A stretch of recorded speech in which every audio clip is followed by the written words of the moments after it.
sapevamo che il Bagheria è un'ottima squadra, è normale che il primo tempo ci ha messo un po' in difficoltà, però posso dire che la seconda parte della partita la mia squadra si è mossa bene, ha giocato un po' più a calcio.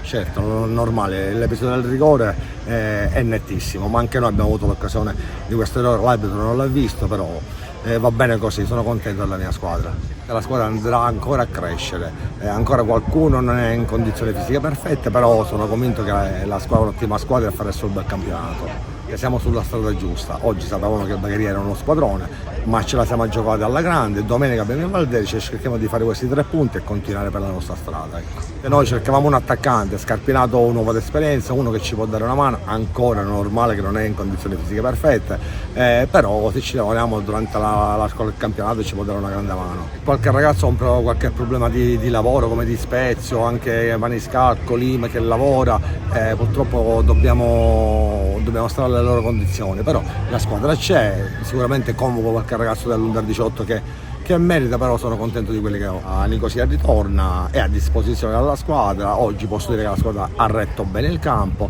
e poi domenica vediamo se è in condizioni fisiche per giocare. Ecco.